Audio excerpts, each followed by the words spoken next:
여러분 반갑습니다. 이제 12월이 되었습니다. 우리가 1월 코로나 전국으로 시작해서 12월 여전히 코로나 전국이 진행되고 있습니다. 어떻게 1년을 살아왔는지 모를 정도입니다. 어렵게 우리가 힘을 모아서 한 걸음 한 걸음 고개 넘어서 여기까지 오게 되었습니다. 아직 이 전국이 끝나지 않았지만 우리가 하나님 앞에 무릎 꿇는 시간이 되기를 바라고 하나님의 궁유를 구하면서 주님의 일하심을 통해서 이 사회와 공동체와 우리의 가정들이 회복되는 그 역사를 체험하기를 바랍니다. 우리가 이럴 때일수록 예배의 정신을 잃지 않기를 바랍니다. 저희 교회도 비대면으로 예배하지만 여러분 이 비대면이라고 해서 예배의 질이 떨어지거나 그럴 수 없습니다. 우리가 모여서 하나님 앞에 예배하는 것처럼 우리가 비대면으로 예배할지라도 더욱더 신실하게 하나님 앞에 예배할 수 있기를 소망합니다. 여러분, 예배는 우리의 헌신과 또 우리의 적극적 참여를 통해서 이루어집니다. 이제 오늘 저는 요아스의 개혁을 통해서 어떻게 예배 공동체로 거듭나는지를 한번 살펴보려고 합니다. 여러분, 요아스의 개혁은 그의 한 사람에 의해서 이루어진 것이 아니라 종교 지도자들과 또 온 백성들이 함께 참여하면서 이루어집니다. 한번 오늘 말씀 살펴보겠습니다. 오늘 말씀 역대하 24장 4절에서 16절인데 4절, 5절 한번 제가 읽어드리겠습니다. 그 후에 요아스가 여호와의 전을 보수할 뜻을 두고 제사장들과 레위 사람들을 모으고 그들에게 이르되 너희는 유다 여러 성읍에 가서 모든 이스라엘에게 해마다 너희의 하나님의 전을 수리할 돈을 거두되 그 일을 빨리 하라 하였으나 레위 사람이 빨리 하지 아니한지라. 여러분, 요아스가 여호와의 전을 보수할 뜻을 두었다라고 얘기를 합니다. 요아스는 왕입니다. 유다 왕국에서 그 이스라엘 사회에서 최고 지도자입니다. 최고 지도자의 가장 중요한 덕목은 뭐가 문제인지를 파악하고 그 문제가 파악됐다면 대안을 제시하는 그 정책을 제시하는 그 일이 최고 지도자의 중요한 덕목입니다. 요아스가 볼 때에 지금 이 성전이 굉장히 퇴락했습니다. 성전이 지은 지 150년 이상이 흘렀습니다. 대적의 이제 침입도 있었고 또 자연 낙후도 있었고 그러면서 성전 보수가 꼭 필요했습니다. 그런데 이 일이 진행되지 않았습니다. 그래서 이 요아스가 여호야다를 불러서 이 일을 진행을 시키라고 이야기를 합니다. 그런데 어찌된 영문인지 지금 이 성전 보수 작업이 진행이 되지 않습니다. 이 역대하에는 자세히 기록되어 있지 않지만 열왕기하 12장 5절에서 8절에 보면 그 일이 조금 기록되어 있습니다. 여러분, 지금 이 성전 보수를 하려고 한다면 이 돈이 필요하지 않습니까? 이 재정이 필요합니다. 그래서 여호야다에게 제사장들을 통해서 이제 이 재정을 마련하도록 그렇게 지시를 했습니다. 그런데 열왕기 하에 의하면은 그 제사장들이 자기 아는 사람들에게 은을 받았다고 얘기를 합니다. 그래서 아는 사람들에게 은을 받았는데 그것이 성전의 어떤 재물 고에 차지는 않고 당연히 돈이 차지 않기 때문에 성전 보수는 이루어지지 않았습니다. 이런 상황에서 지금 요아스는 여호야다를 불러서 이것을 질책하듯이 얘기를 합니다. 여러분, 지금 요아스가 7살의 왕이 됩니다. 그때 나이 여호야다는 90세입니다. 그래서 시간이 많이 흘렀다 할지라도 지금 83세 차이가 납니다. 그렇기 때문에 사실 어찌 보면은 이 요아스는 여호야다를 함부로 대할 수 없는데 그는 왕으로서 마땅히 잘못된 것이 있다면 그 대제사장, 그 고령이 되는 여호야다를 불러서 이 일을 질책을 합니다. 6절을 보면 왕이 대제사장 여호야다를 불러 이르되 내가 어찌하여 레위 사람들을 시켜서 여호와의 종 모세와 이스라엘의 회중이 성막을 위하여 정한 쇠를 유다와 다른 예루살렘에서 거두게 하지 아니하였느냐 하니 이는 그 악한 여인 아달랴의 아들들이 하나님의 전을 파괴하고 또 여호와의 전의 모든 성물들을 바알들을 위하여 사용하였음이었더라. 지금 첫 번째 얘기하는 것은 지금 마땅히 이 일은 중요한 일이다. 왜냐하면 여러분 그 아달랴가 바알 신앙을 남유다에 정착시키려고 했던 사람이지 않습니까? 그래서 그 사람에 의해서도 성전은 굉장히 퇴락했을 것입니다. 지금 이 성전이 제 기능을 하지 못하고 퇴락해서 어떤 곳은 무너져가고 있고 이런 상황에서 그 아달랴의 아들들이 했던 그 악행을 지워버리고 이제는 성전 보수를 하면서 예배 공동체로 잘 세워져야 한다. 그것을 이야기를 하고 있습니다. 최고 지도자가 해야 할 일은 뭐냐면 왜 이 일을 해야만 하는지 그 이유와 가치에 대해서 제대로 설득할 수 있어야만 한다는 것입니다.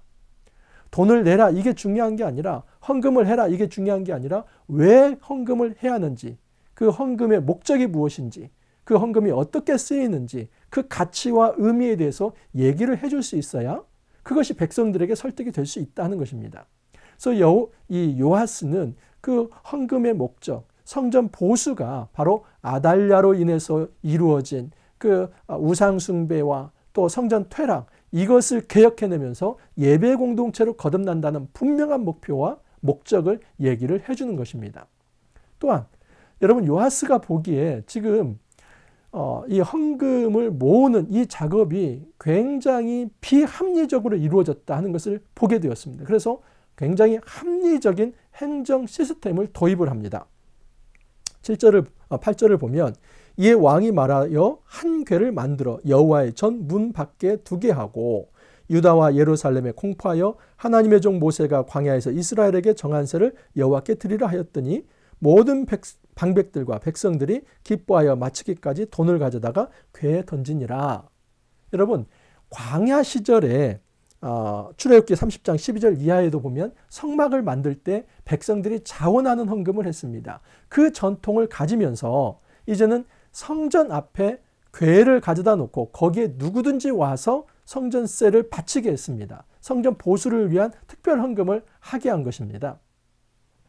이것이 이전에 했던 방법과 차이가 무엇이냐면 이전에는 여호야다와 제사장들에게 성전을 보수할 일을 지시를 하고 그것을 위해서 이제 재정을 모아라. 그런데 그 제사장들이 자기가 아는 사람들에게 돈을 받고 그나마 그 사람들이 제대로 내지도 못하고 많은 백성들이 참여하지 못하면서 헌금이 제대로 이루어지지 못한 것입니다. 어찌 보면 이것은 사적으로 모금하는 수준에서 그쳐버린 겁니다. 그런데 이것을 지켜본 왕이 사적인 것을 이제는 공적으로 돌립니다.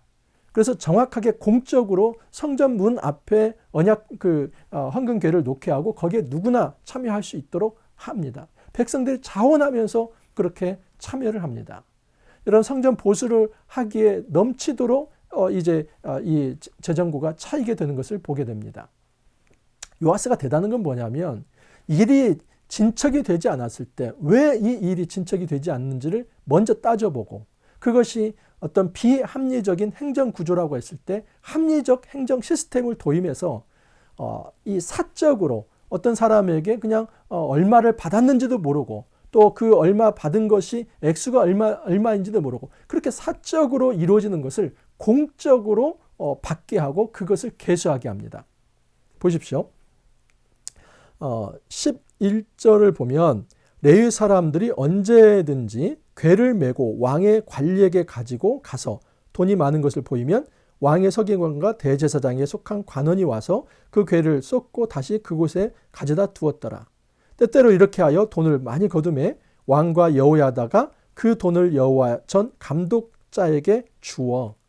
여러분 한번 보십시오. 아주 중요한 부분인데 레위 사람들이 이제 돈이 모아지면 그것을 가져옵니다. 근데 왕에게 가져온 게 아니라 왕의 서기관 그리고 대제사장에게 속한 관원에게 가져옵니다. 한마디로 말하면 정치 지도자에 속한 그 관원 또 종교 지도자에게 속한 그 관원 지금 왕에게 속한 관원과 대제사장에게 속한 관원이 두 사람 다 얼마가 돈이 모아졌는지를 볼 수 있는 구조로 바꿨다는 겁니다. 이것은 지금 헌금이 모아지는 것과 집행되는 것에 있어서 굉장히 투명한 재정 시스템을 만들었다는 겁니다. 누구나 이 재정 시스템을 보고 얼마가 모였는지 또 얼마가 나가는지 그것을 알 수 있도록 투명한 재정 시스템을 만들었다 하는 것입니다. 왕이라고 해서 자기가 그것을 관리하거나 대제사장이라고 해서 자기가 그렇게 관리하는 게 아니라 왕도 이제 체크를 할 수 있고 대제사장도 체크할 수 있는 이 종교 지도자와 정치 지도자가 크로스 체킹할 수 있는 그 객관적인 시스템을 만들었습니다. 그리고 그것이 모아지면 그것을 제3자에게 위탁합니다. 그게 누구냐면 성전을 보수하는 감독자에게 그것을 줍니다. 그 사람이 그 돈을 위탁받아서 그것을 가지고 성전 보수를 할 수 있는 시스템을 만든 겁니다. 그러니까 여러분 고대 왕국에서 주먹국으로 일을 하는 게 아니라 굉장히 합리적으로 그리고 아주 투명하게 그리고 아주 이성적으로 이 어떤 재정 시스템을 만들어서 일을 진행했다 하는 것을 알 수 있습니다. 12절 이하를 다시 보면 왕과 여호야다가 그 돈을 여호와의 전 감독자에게 주어 석수와 목수를 고용하여 여호와의 전을 보수하며 또 철공과 놋쇠공을 고용하여 여호와의 전을 수리하게 하였더니 기술자들이 맡아서 수리하는 공사가 점점 진척되므로 하나님의 전을 이전 모양대로 견고하게 아니라 공사를 마친 후에 그 남은 돈을 왕과 여호야다 앞으로 가져왔으므로. 여러분, 이전에 성전 보수가 왜 안 됐습니까? 안 된 이유는 딱 하나입니다. 왜냐하면 그 보수할 돈이 없었기 때문입니다. 이것을 요아스가 알게 되고 행정 시스템을 아주 상식적으로 건강하게 바꾸어서 공적으로 그것을 거두게 하고 또 공적으로 위탁해서 이제 재정이 집행되도록 이 제도를 바꾸었습니다. 그랬더니 성전 공사가 진척이 되었다고 합니다. 더 놀라운 것은 그렇게 하고도 남았다고 합니다. 자, 그러면 이 남은 돈을 어떻게 하는가? 왕에게 가져왔습니까? 아닙니다. 그게 아니고 남은 돈을 왕과 여호야다. 그러니까 어떤 왕의 소유물도 아니고 제사장의 소유물도 아니고 두 사람이 다시 크로스 체킹할 수 있도록 가져옵니다. 그리고 그 돈을 어디에 쓰냐면 성전 기물을 마련하는 데 씁니다. 그 남은 돈을 왕과 여호야다 앞으로 가져왔으므로 그것으로 여호와의 전에 쓸 그릇을 만들었으니 곧 섬겨 제사 드리는 그릇이며 또 숟가락과 금은 그릇들이라. 여호야다가 세상에 사는 모든 날에 여호와의 전에 항상 번제를 드렸더라. 여러분, 이거 항상 번제를 드리는 게 상번제라고 합니다. 근데 이 상번제가 이스라엘 사회에서 유다 사회에서 제대로 집행이 안 됐습니다. 제대로 집행이 안 되었던 이유는 뭐냐면 성전이 퇴락했고 그 성전의 제사 시스템이 돌아가지 않았기 때문입니다. 성전 개혁에서 그 끝점, 정점이 어디 있냐면 예배의 개혁에 있습니다. 예배 공동체로 만드는 데 있습니다. 그래서 성전을 보수하는 것은 화려하게 그 성전을 보수하고 끝나는 게 아니라 그것을 통해서 하나님 앞에 예배가 정상적으로 회복되도록 만드는 데 초점이 있었다 하는 것입니다. 여러분, 이 역대기는 포로 후기의 백성들이 이 묵상하는 말씀이라는 걸 말씀을 드렸죠. 그렇다면 당연히 이전 역사이지만 여기에서 포로 후기 백성들은 포로로부터 돌아왔을 때 이제 제2성전입니다. 솔로몬 성전이 무너졌고 이제 수르바벨 성전이 건축이 되었는데 그때에 그들의 시대상을 반영해서 쓴 겁니다. 근데 그 시대상에서 한 가지 문제는 뭐냐면 성전은 건축이 되었는데 예배는 살아나지 않았습니다.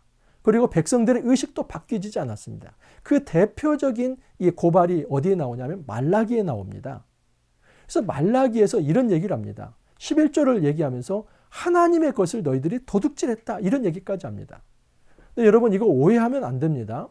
어떤 돈이 10 중에 하나는 하나님 것이고 10 중에 9은 인간 것인데 그 하나를 도둑질했기 때문에 저주를 받는다. 우리가 이런 설교 많이 들었습니다. 그렇기 때문에 저주받기 싫어서 헌금을 한다. 여러분 11조를 그런 식으로 하면 안 됩니다.